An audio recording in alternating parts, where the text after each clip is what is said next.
آپ کے حسن و جمال، حضور صلی اللہ علیہ وسلم کی سیرت اور آپ کے حسن و جمال کے تذکرہ کرنے کے حوالے، حضور صلی اللہ علیہ وسلم کی سیرت اور آپ کے حسن و جمال کے تذکرہ کرنے کے حوالے سے بھی دو طرح کے لوگ تھے۔ ایک وہ لوگ تھے جنہوں نے سرکار کے ظاہری زمانے کو دیکھا تھا، حضور کے جلووں کو دیکھا تھا، حضور کے اٹھنے بیٹھنے کو دیکھا تھا، جنہیں صحابہ اکرام کی ذات کے ساتھ مسوم کیا جاتا ہے، اور وہ سرکار کے ظاہری زمانے کو انہوں نے دیکھا اور دیکھنے کے بعد اس نتیجے تک پہنچے کہ آپ جیسا نہ کبھی دیکھا ہے نہ دیکھ سکیں گے۔ گویا صحابہ نے یہ طرز عمل اپنایا کہ حضور جیسا کوئی نہیں ہے، اور اسی صحابہ کے زمانے میں ایک وہ گروہ بھی تھا جنہوں نے سرکار کے اٹھنے کو، بیٹھنے کو، چلنے کو، ظاہری زندگی کو دیکھا، اور دیکھنے کے بعد کہا سیدنا صدیق اکبر سے ابو جہل نے کہ اے صدیق اکبر، یتیم ابن ابی طالب، ابو طالب کے یتیم بھتیجے کو یزعم انہ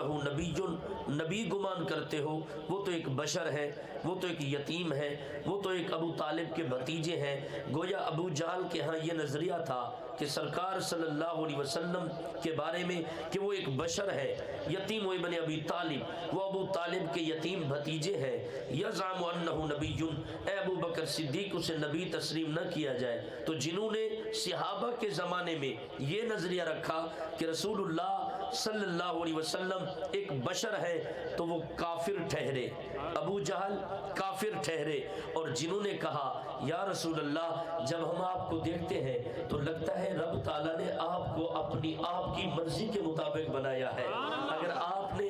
جب آپ کو تخلیق کیا جا رہا تھا تو آنکھ بناتے ہوئے، چہرہ بناتے ہوئے، اعضاء بناتے ہوئے رب تعالیٰ نے آپ کی رضا کو شامل کیا ہے۔ اب رسول اللہ صلی اللہ علیہ وسلم فرما سکتے تھے حسن کیسی بات کرتے ہو، اللہ تبارک و تعالیٰ کے سامنے کسی کی مرضی کی کیا مجال، اور تم کہتے ہو کہ اے آقا آپ کو اللہ تعالیٰ نے آپ کی مرضی کے مطابق بنایا ہے۔ اے حسان یہ تو بدعت ہو گئی، اے حسان یہ تو ناجائز کام ہو گیا، اے حسان یہ تو شرک ہو گیا، تم اللہ کے ہاں میری ذات کو سامنے رکھتے ہو کہ آپ کو اللہ نے آپ کی مرضی کے مطابق بنایا۔ نہیں نہیں نہیں، ہمارے آقا نے حضرت حسان کی یہ بات سن کر کھڑے ہو جاتے ہیں، اور میرے آقا کریم اپنی چادر علیحدہ کرتے ہیں، اور چادر علیحدہ کرنے کے بعد دعا کرتے ہیں، کہتے ہیں اللہم ایدہ بروح القدس، اے اللہ میرے حسان کو روح قدس کے ساتھ طاقت عطا فرما، روح قدس جبریل کے ساتھ طاقت عطا فرما۔